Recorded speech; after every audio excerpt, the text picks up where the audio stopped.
Pizza शॉपमधील ती खास दुपार. आमच्या पिझ्झा शॉपमध्ये कामाच्या गडबडीतही कधीकधी असे क्षण येतात जे आयुष्यभर लक्षात राहतात. रवी आणि मी, आम्ही दोघेच होतो. बाहेर पाऊस पडत होता आणि आत मात्र आमच्यातील जवळीक वाढत होती. रवीच्या स्पर्शात एक वेगळीच ओढ होती. त्याने जेव्हा पहिल्यांदा माझ्या हाताला स्पर्श केला तेव्हा माझ्या अंगावर काटा आला. हळूहळू आमचे संभाषण शब्दांच्या पलीकडे गेले. त्याच्या नजरेतली ती ओढ पाहून मी स्वतःला रोखू शकले नाही. मी त्याच्या जवळ गेले आणि आमच्यातील अंतर संपले. तो क्षण इतका मोहक होता की मला त्याच्या प्रत्येक स्पर्शाची ओढ वाटू लागली.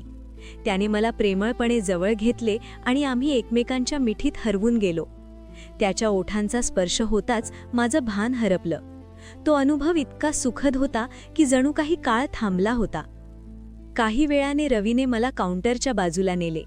त्याच्या स्पर्शाने माझ्या शरीरात एक ऊब निर्माण झाली होती. त्याने जेव्हा मला प्रेमाने कुरवाळले तेव्हा मला समजले की आज काहीतरी खास घडणार आहे. आमचे प्रेम अधिक गडद होत गेले. त्याने मला प्रेमाने वाकायला सांगितले आणि त्याच्या स्पर्शाने माझ्या हृदयाची धडधड वाढली. रवी माझ्या सौंदर्याचे कौतुक करत होता.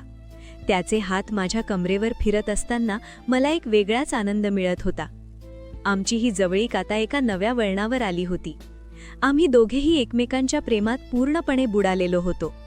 तो अनुभव एखाद्या स्वप्नासारखा वाटत होता.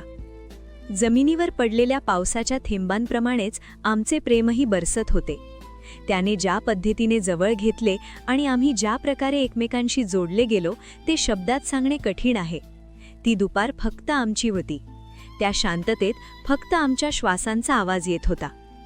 काही वेळाने आम्ही दोघेही शांत झालो. तो अनुभव मनाला तृप्त करणारा होता.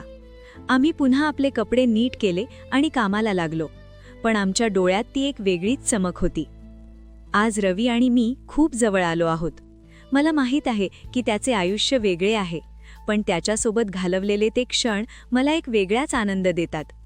आता तर पिझ्झा शॉपमध्ये आम्हाला संधी मिळाली की आम्ही आमच्या प्रेमाच्या जगात हरवून जातो. कधी काउंटरच्या मागे तर कधी स्टोअर रूममध्ये. आमचा हा प्रेमाचा लपंडाव असाच सुरू असतो.